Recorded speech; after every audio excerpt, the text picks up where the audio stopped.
Olá! Vamos seguir com o nosso capítulo 31. Eu já li a primeira parte, né? Que foi a carta da Sara. Então agora vamos seguir. Lucano tinha, de início, refletido na terra de seu povo, Grécia, esperando encontrar ali um lar. Mas depois de algum tempo, a amarga certeza que veio de que também ali era um estrangeiro e de que, na verdade, não tinha lar em parte alguma. Nascera em Antioquia, e Antioquia não fora seu lar. Vivera nas proximidades de Roma e vira-a ocasionalmente, mas ali também era um estrangeiro. Visitara todos os portos e cidades ao longo do grande mar e tivera casas pequenas em muitas delas, quando deixava os navios, e ainda assim, em parte alguma, possuía um lar, gozava da companhia de amigos ou tinha paz. Os desgraçados, os humildes, os pobres, os abandonados e esquecidos, os escravos, os miseráveis, pequenos mercadores dos bazares e lojas, abençoavam-lhe o nome e beijavam-lhe as mãos e os pés. Mas era um estrangeiro, sempre um estrangeiro em terra estranha. E embora soubesse muitas línguas, era como se um estranho falasse com ele. Suas únicas satisfações estavam em confortar e curar, e nas cartas que recebia de sua família e de Sara Bas Eleazar. Uma inquietação terrível e uma ansiedade dolorosa, bem como sensação de inanidade, estavam sempre presentes nele, dando-lhe a sensação de alguém que procura água no deserto. 3 anos antes, comprara uma pequena casa que ficava próxima aos arredores de Atenas. Quando voltava para sua casa de Atenas ou para suas outras casas, não era como se voltasse para um ponto que lhe fosse familiar, com vozes e jardins familiares, mas como um viandante, cansado e detendo-se apenas por uma noite. Ali estava a terra de seus pais, mas não era a sua terra, embora o esteta que nela vivia se regozijasse com sua pura beleza luminosa, suas planícies ossudas, suas colinas prateadas e faiscantes, suas pedras reluzentes, seus mares de azul intenso, seus telhados rosados ou de leve tom castanho, sua história inscrita em mármore, seus templos brancos, seus carvalhos empoeirados, seus loureiros, oliveiras e murtas, seus vinhedos sob o céu brilhante, seu glorioso Partenão, elevando-se nobremente na Acrópole, como uma coroa de pedras preciosas. Ali estava a terra de Hélio, a terra de Demóstenes, de Péricles, de Homero, de Fídias, de Sócrates e Platão, de toda a ciência e arte, graça e poesia, da própria alma civilizada do homem, da fronte calma dos deuses do Olimpo. Ali, a lei e a justiça tinham colocado os pés poderosos no mármore, e naquela atmosfera seca e adstringente se haviam desdobrado as asas das deidades, as filosofias. Ali os oráculos falavam e as frotas de Jasão paravam em cada porto. Ali, naquela terra, o heroísmo tinha feito sua estrada, com um escudo igual à luz e uma espada que se parecia ao corisco. E ali as montanhas fixavam seus olhos em Maratona, e as Termópilas ainda vibravam com a lembrança daqueles poucos que haviam derrotado as hordas dos persas. A glória mostrava-se na fronte da Grécia, para que todas as cidades a vissem, e jamais seria apagada. Aquela Grécia moderna não era a Grécia de Péricles, mas continuava a viver como sonho imóvel, eterno e ainda não imitado. E ali, como sempre, Lucano era um estrangeiro, preparando suas poções, solitário, anônimo, a não ser para os pobres e para os abandonados, cultivando seu jardim, no qual plantava flores e ervas, bebendo seu vinho a sós, preparando seus repastos frugais com suas próprias mãos, lendo, meditando, escrevendo suas cartas e observando as estrelas enviesarem, descrevendo o arco escuro do firmamento. Quase sempre ao amanhecer, quando o pálido sol mal atirara seus raios fracos sobre Atenas e a cidade apenas começava a mover-se, Lucano passava pelo templo de Teseu e subia a longa escadaria branca que levava ao topo da Acrópole e ao Partenão. Ali, sozinho, errava entre a colunata onde Sócrates ensinara e passava com delicadeza a mão sobre as colunas dóricas que pareciam de prata à luz primeira do sol.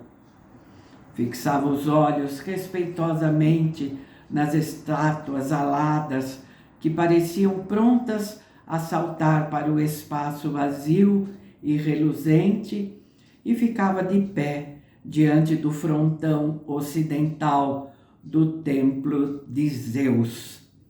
Ou movia-se através da cela para admirar a imensa estátua de Atena com seu grande elmo e sua imponente e nobre face.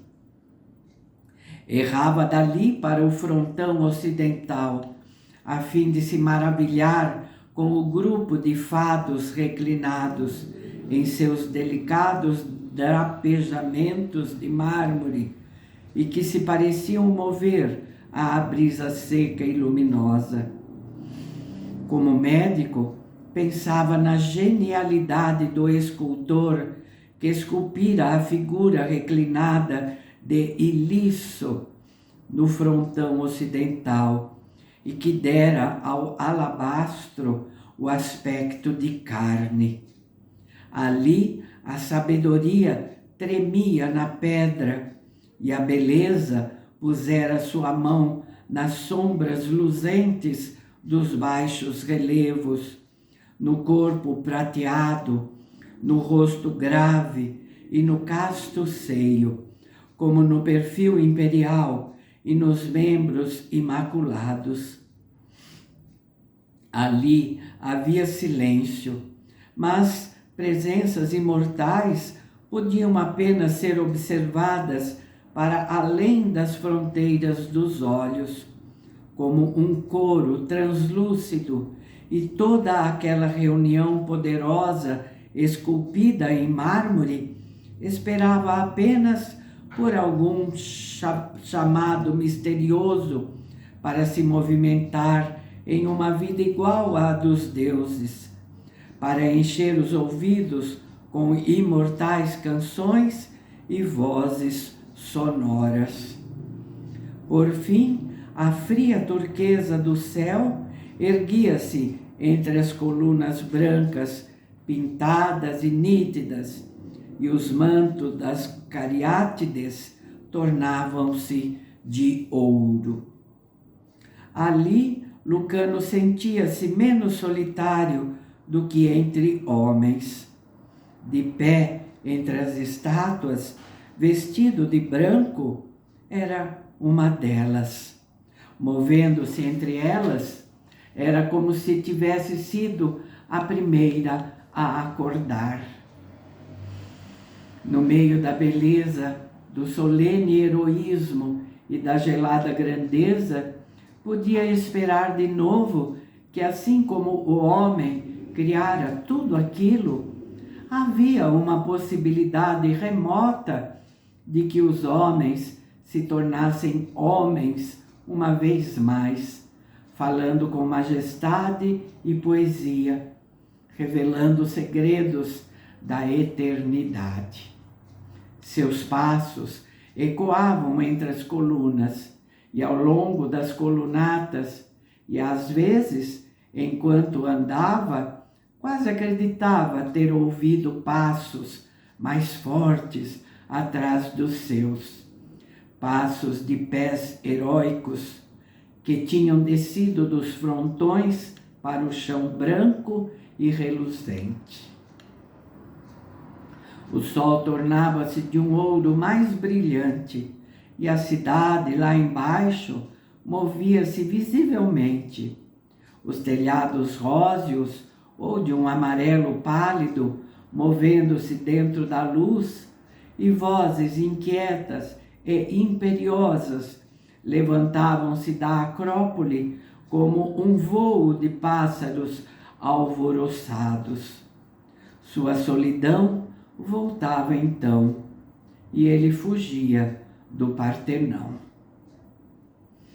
Por que não era possível ao homem, quando atingia as culminâncias da glória, mantê-la? Por que devia ele tombar do céu? Seria porque mesmo nas alturas ele cometeria as loucuras e os crimes que levam inexoravelmente à extinção? Tucídides escrevera, abre aspas, a espécie de acontecimentos que uma vez teve lugar, terá lugar novamente pelas razões da natureza humana. Fecha aspas. Ali é que estava a tragédia. Lucano sabia, pela sua inquietação crescente, que em breve estaria a caminho outra vez. Dentro de 2 semanas, devia aceitar o posto de médico em um navio que fazia rota entre Creta e Alexandria, e consentira em se empregar assim durante 3 meses. Procuravam-no muito, não só pelos seus poderes curadores, mas por cobrar honorários pequenos. Sempre distribuía aquilo que ganhava entre a tripulação quando se despedia. Certa manhã, descendo do Partenão e sentindo aversão ao pensar no retorno à sua casa solitária, que ficava no fim do caminho panatenaico, meteu-se entre a multidão da Ágora e errou por entre estoa de Átalo, fervilhante de homens, ruído, comércio e lojas. Os pequenos gregos negros eram mais ativos e mais efervescentes do que os romanos, e muito mais astutos, muito mais alegres e charlatanescos. Roubavam com ares modestos em suas 21 pequenas lojas, ao fundo dos passeios e colunatas. Seus deuses eram mais coloridos e pretensiosos, pois ali não prevaleciam as severas leis romanas de valores. Ainda assim, suas mercadorias tinham encanto. Como sempre, mesmo naquela hora matinal, quando as lojas se estavam movimentando e os mercadores ruidosamente andavam por ali, abrindo portas e espanando suas mercadorias, um orador fervoroso já estava sobre a plataforma, arengando para as turbas indiferentes. Era um velho, de barba grisalha e revolta, e com um bastão nas mãos. Lucano parou para ouvir suas palavras incoerentes. Ele gritava, sacudindo o bastão e lacerando a barba. Arrependei-vos, arrependei-vos, o reino de Deus está próximo. O homem devia ser judeu, pois eles estavam sempre exclamando essas palavras que ninguém ouvia. Lucano olhou para a impressionante biblioteca pública e lembrou-se de devolver alguns livros antes de sua viagem. Homens e mulheres começavam a subir os degraus para as portas abertas. Jovenzinhas, vestidas com trajes de um escarlate brilhante, ou amarelos ou azuis, haviam se reunido na casa da fonte para encher seus jarros. Tinham vozes como as dos papagaios, enquanto trocavam tagarelices, e riam e empurravam-se para obter posição de fileira dupla. E agora havia o tribunal, muito solene, e declarando, com suas amplas colunas e arcos, que a regra da lei era a que regia a humanidade civilizada, e não a regra dos homens. Lucano sorriu cinicamente, fixou os olhos com frieza sobre os 2 legionários romanos que estavam de sentinela às portas de bronze. Onde o puro poder existia, não havia lei, a não ser a lei da força. Ouvia músicos ensaiando no Odeon para os concertos e representações do dia. Parou por um momento a fim de olhar a casa redonda, onde os burocratas acocoravam-se e vomitavam suas opressivas regras, na forma imemorial de todos os homens maus e opressores. Uma enorme procissão de devotos começava a subir à Acrópole para honrar Palas Atena, levando pombas que se debatiam em seus braços. Lucano desviou-se para o lado, a fim de deixar que a procissão passasse. E ao olhar para o rosto perturbado dos fiéis, sentiu de novo sua velha e crônica tristeza. Opa, entrou uma ligação aqui. Agora, a cidade estava inteiramente viva e ruidosamente ensurdecedora. O céu pesado e azul, polido de sol e sem uma nuvem, o calor soprava pelas ruas e das colunas próximas.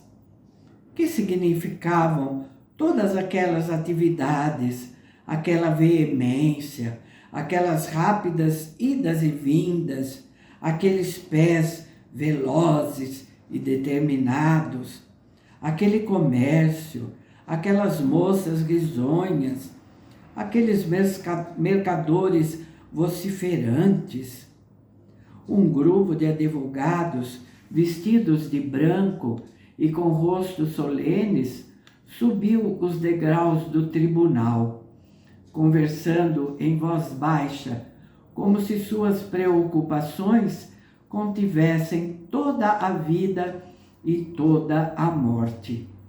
Era maravilhoso acreditar que o próprio ser tem significação, coisa que ele não tem. Mas que aconteceria ao mundo se os homens cessassem de acreditar que sua existência tinha alguma importância? São eles mais sensatos do que eu? Pensou Lucano, inquieto. Passou pelo templo de Hefestion, o teto de lousas vermelhas brilhando como imensos rubis dentados sob o sol furioso. Caminhara muito, estava cansado e com fome, e desejava estar em sua casa silenciosa, em seu jardinzinho, com o tanque cheio de lírios d'água, cor-de-rosa, a fazer sua primeira refeição com leite de cabra, pão escuro e mel. E ali estava o mercado de escravos, os mercadores já arranjando da melhor maneira sua mercadoria humana. Lucano desviou os olhos, nauseado como sempre. Tinha por hábito passar por aquela alta plataforma de madeira e evitava olhar para os escravos, pois não podia suportar aquela agonia.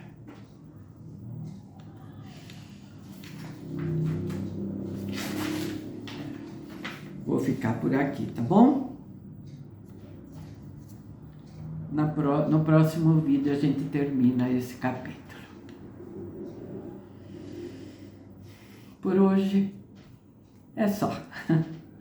Volto então para a gente continuar e saber mais um pouquinho dessa andança do Lucano por Atenas. Até lá então. Obrigada pela companhia que vocês me fazem, viu? Um abraço para vocês.